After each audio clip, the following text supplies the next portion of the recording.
అండి welcome to our channel 3V cakes and blogs. So ఈరోజు వీడియోలో చూసారు కదా, ఈ హాఫ్ సారీ ఫంక్షన్ కోసం అయితే నాకు ఈ కేక్ ఆర్డర్ వచ్చిందనమాట, ఈ థీమ్ కేక్.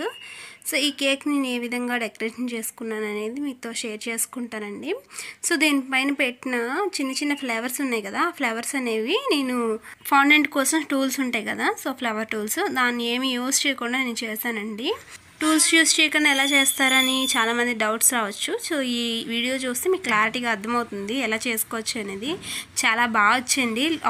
మొత్తం కేక్ అంతా డెకరేషన్ చేశాక లుక్ అయితే చాలా బాగా నచ్చింది. నాకు కస్టమర్కి కూడా చాలా బాగా నచ్చిందని చెప్పారండి.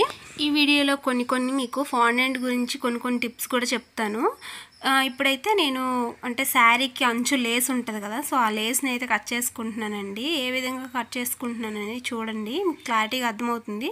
ప్రతిదీ ఎక్స్ప్లెయిన్ చేయలేము కదా. ఫస్ట్ అయితే ఎల్లో ఫాండెంట్ తీసుకొని నేను ఫస్ట్ శారీకి లేస్ అండ్ బ్యాంగిల్స్ ఉన్నాయి కదా, సో దాన్ని అయితే ప్రిపేర్ చేసుకుంటున్నానండి.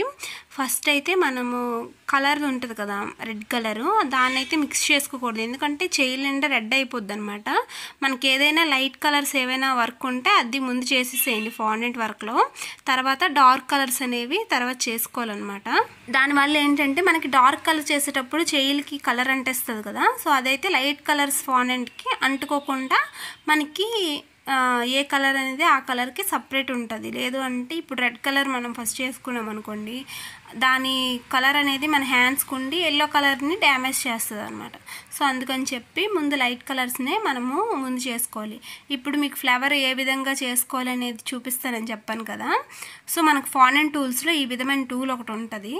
దాన్ని అయితే కొంచెం మనకి ఏ కలర్ ఫ్లవర్ కావాలంటే ఆ కలర్ని చిన్న ఉండలా చుట్టుకొని దానిపైన ప్రెస్ చేసామంటే మనకి రిమూవ్ చేసేటప్పుడు ఈజీగా ఒక ఫ్లవర్ లాగా ఫామ్ అవుతుంది అనమాట.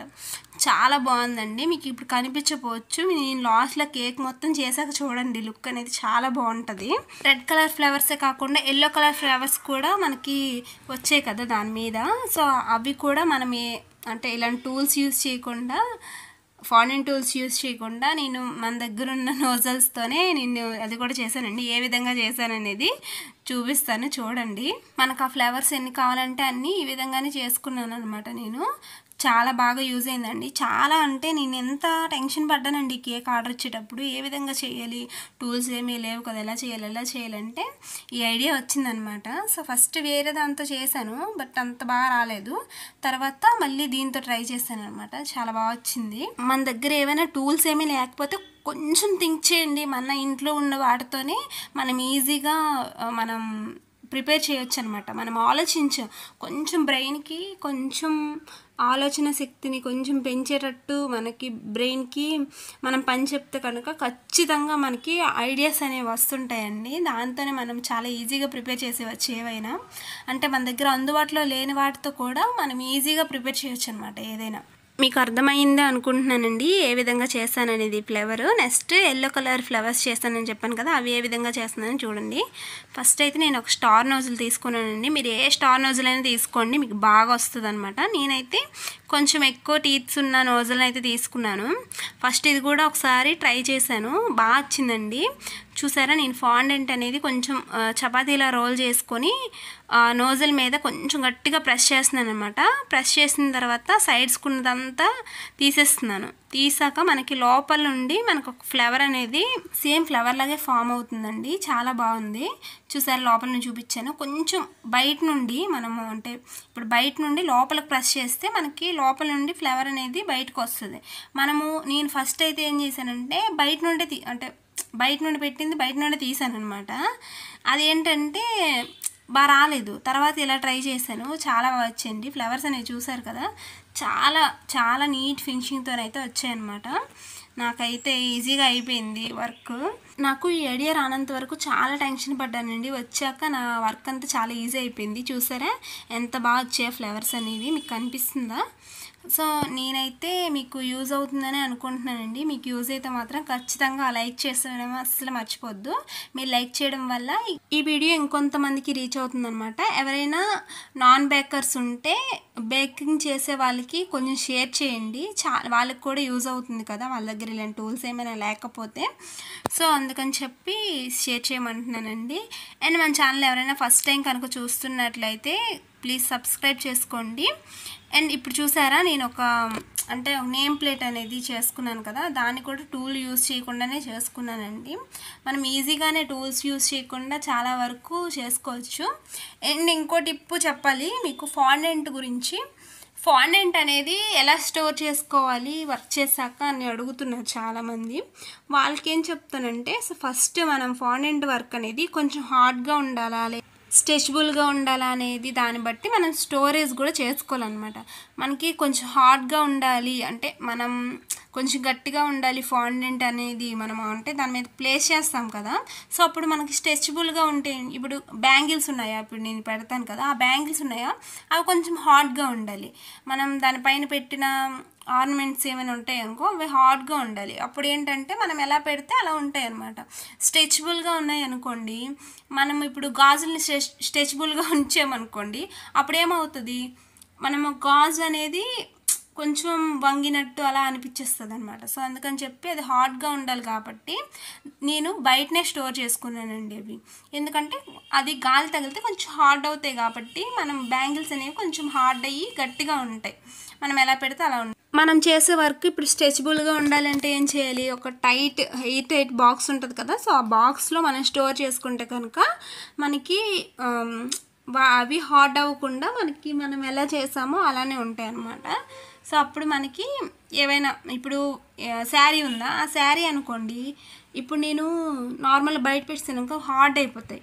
ఇవి హార్డ్ అవ్వడం వల్ల ఏంటంటే మనం శారీ అనేది పెట్టేటప్పుడు ఏంటంటే విరిగిపోవడం అలాంటివి ఏమైనా జరుగుతాయి అన్నమాట.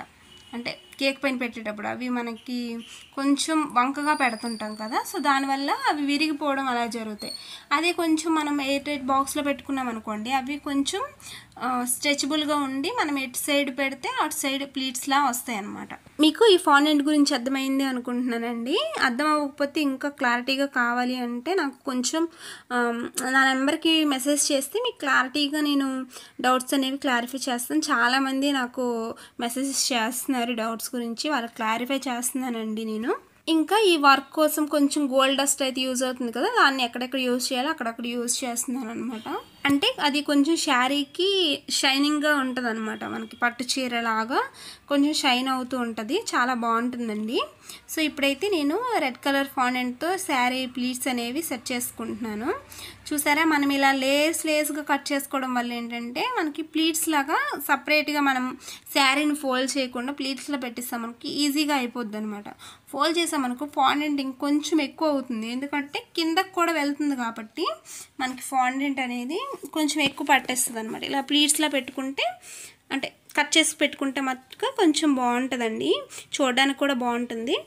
తర్వాత గోల్డ్ డస్ట్తో కొంచెం ఇలా పెట్టుకుంటున్నాను అనమాట, అక్కడక్కడ కొంచెం షైన్ వచ్చేటట్టు.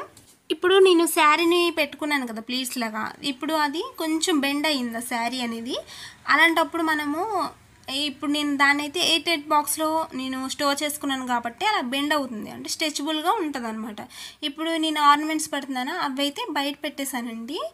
ఎందుకంటే కొంచెం హార్డ్ అవ్వాలి, మనం ఇప్పుడు ఎలా పెట్టామో అలాగా. ఇప్పుడు చూసారా, బ్యాంగిల్స్ అనేవి మనకి స్ట్రెచబుల్ అయితే మనకు అంత నీట్గా ఫినిషింగ్ కనిపించదు. సో చూసారా, అందుకని చెప్పి మీకు ముందు టిప్ అయితే చెప్పానండి, మీకు అర్థమైందని అనుకుంటున్నాను.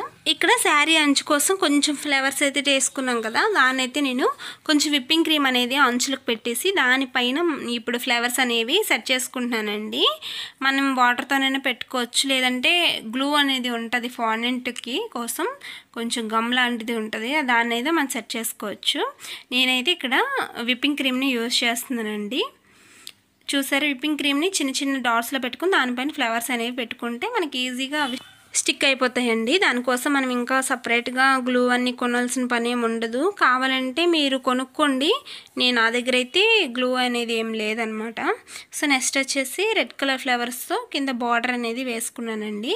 తర్వాత శారీ పైన చిన్న గోల్డ్ స్ప్రింకిల్స్ ఉంటాయి కదా రౌండ్వి, సో దాన్ని అయితే పెట్టుకుంటున్నాను ఆ శారీ కోసం. దానికోసం కూడా విప్పింగ్ క్రీమ్ని యూజ్ చేశానండి. చాలా ఈజీగా అయిపోద్ది వర్క్ అనేది.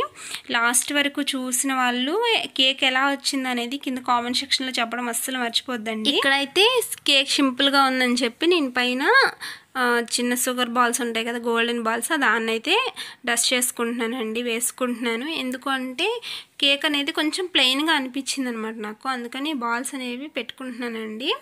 మీకు యాడ్ చేస్తాను చూడండి, అది చాలా సింపుల్గా ఉందనమాట. ఇది కొంచెం గ్రాండ్ లుక్ కనిపించడానికి నేను స్ప్రింకిల్స్ అయితే యాడ్ చేసుకున్నానండి.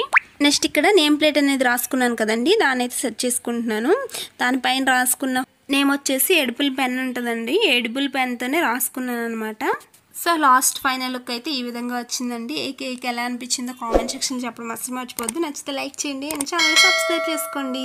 మీకు ఏమైనా డౌట్స్ ఉంటే ఖచ్చితంగా కామెంట్ సెక్షన్లో అడగండి, నేను ఖచ్చితంగా రిప్లై అనేది ఇస్తాను. ఈరోజు వీడియో ఇదేనండి, నెక్స్ట్ వీడియోలో మళ్ళీ కలుద్దాం. Bye bye.